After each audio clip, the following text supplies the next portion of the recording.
25만 915노년의 품격 가꾸기 번님께 드리는 아침 인사. 안녕하세요. 번님께 드리는 아침의 지혜입니다. 오늘 우리는 아주 오래된 고전의 한 구절에서 시작해 오늘날 우리의 삶을 관통하는 현명한 처세술에 대해 이야기해보려 합니다. 오늘의 화두는 지혜로운 처세술 낄끼빠빠로 삶의 품격을 지키자. 바로 공자의 가르침에서 배우는 낄끼빠빠의 지혜입니다.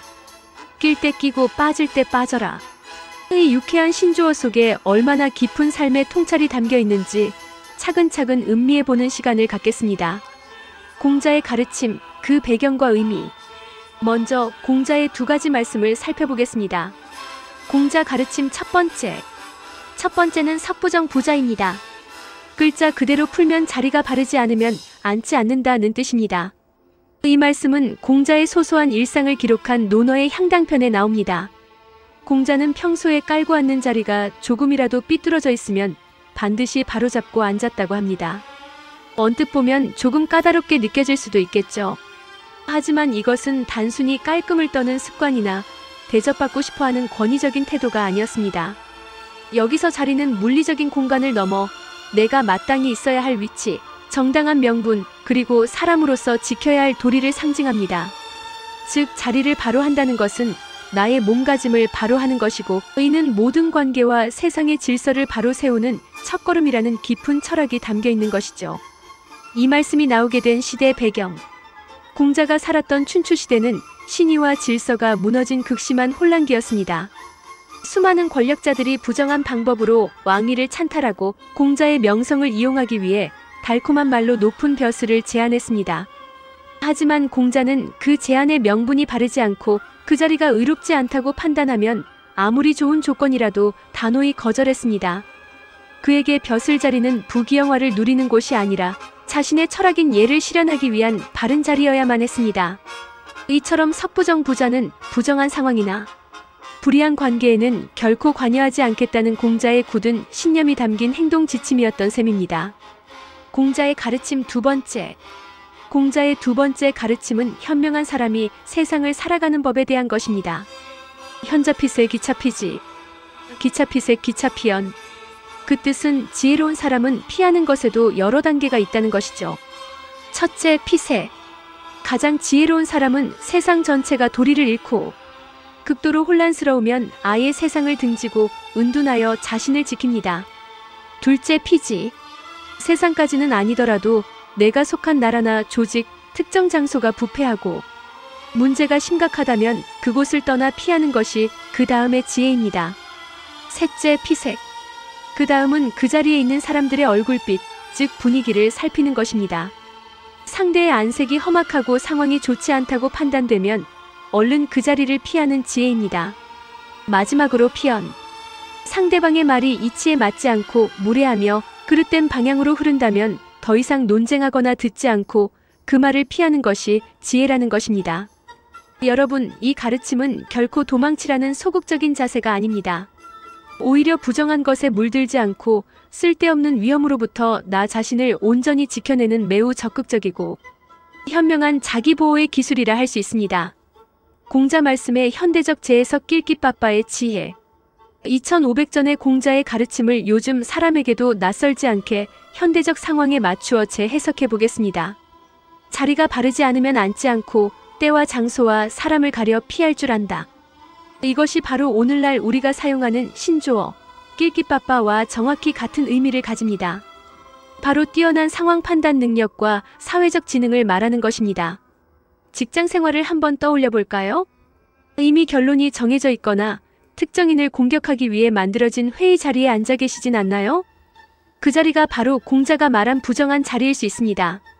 반대로 나의 전문성을 발휘하고 팀에 기여할 수 있는 건설적인 회의에는 누구보다 적극적으로 참여해야겠죠.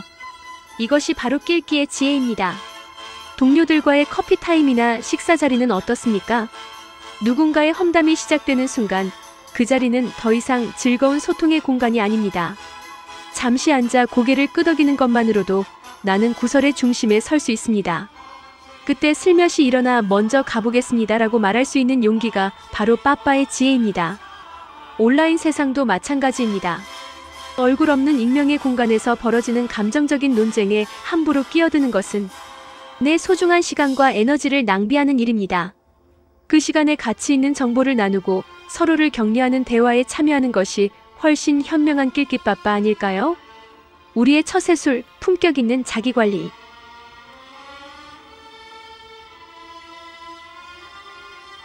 결국 공자의 가르침과 낄끼빠빠의 지혜는 나 자신을 지키고 스스로의 품격을 가꾸는 존엄한 처세술로 이어집니다. 이는 단순히 눈치를 보며 몸을 사리는 기회주의와는 근본적으로 다릅니다. 그 핵심에는 나 자신을 아는 것, 즉 자기 객관화가 있습니다. 고대 그리스의 철학자 소크라테스가 너 자신을 알라고 외쳤던 것처럼 내가 가진 능력과 한계, 내가 추구하는 가치를 명확히 알 때 비로소 우리는 제대로 낄 곳과 빠질 곳을 분별할 수 있습니다. 직장에서 만난 동료가 편하다고 해서 친구처럼 모든 것을 공유하려 하진 않나요? 이곳은 일터이고 우리의 관계는 동료라는 건강한 선을 지키는 것이 결국 나를 지키는 길이 됩니다. 이 선을 함부로 넘나들 때 오해와 서운함이 싹트고 나의 평판에 상처를 입을 수 있습니다. 우리는 너무나 자주 주변 분위기에 휩쓸려 내 인생의 조수석에 앉아 끌려가는 승객이 되곤 합니다. 하지만 낄끼빠빠의 지혜를 아는 사람은 내 인생의 운전대를 스스로 잡고 가야 할 길과 가지 말아야 할 길을 주도적으로 결정하는 운전자가 됩니다. 이것이야말로 진정 품격 있는 자기관리의 시작이라 할 수 있습니다. 더 깊은 성찰을 위하여 마지막으로 한 걸음 더 나아가 몇 가지만 더 생각해 보겠습니다.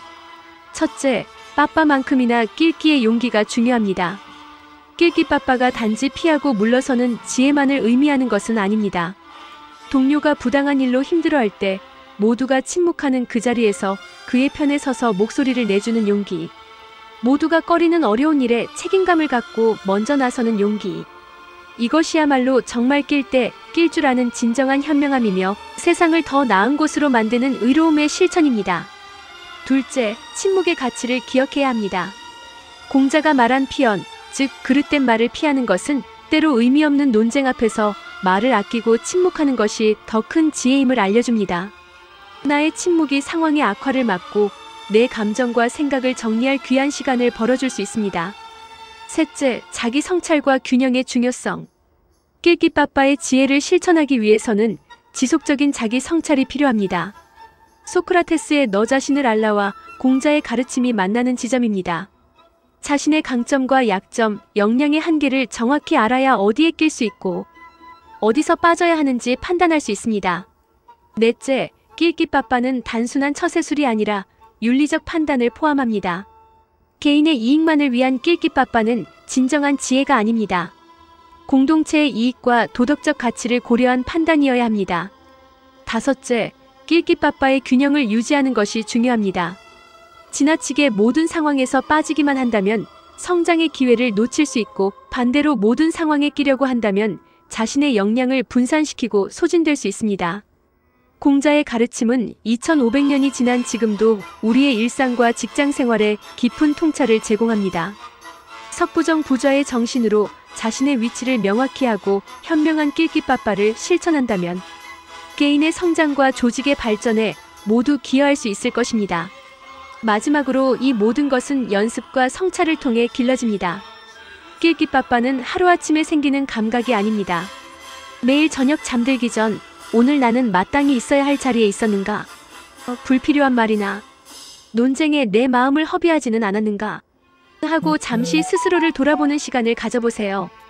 이런 성찰의 순간들이 쌓여 우리의 분별력은 더욱 예리하고 단단해질 것입니다. 번님, 2500년 전 공자의 지혜는 낄끼빠빠라는 이름으로 오늘을 살아가는 우리에게 여전히 명쾌한 길잡이가 되어주고 있습니다. 내가 있어야 할 바른 자리를 가릴 줄 아는 분별력으로 나의 품격을 지키고 때로는 침묵하고 때로는 용기를 내는 지혜로 나의 길을 걸어가는 것. 이것이 바로 혼탁한 세상을 흔들림 없이 살아가는 슬기로운 어른의 모습이 아닐까 생각합니다.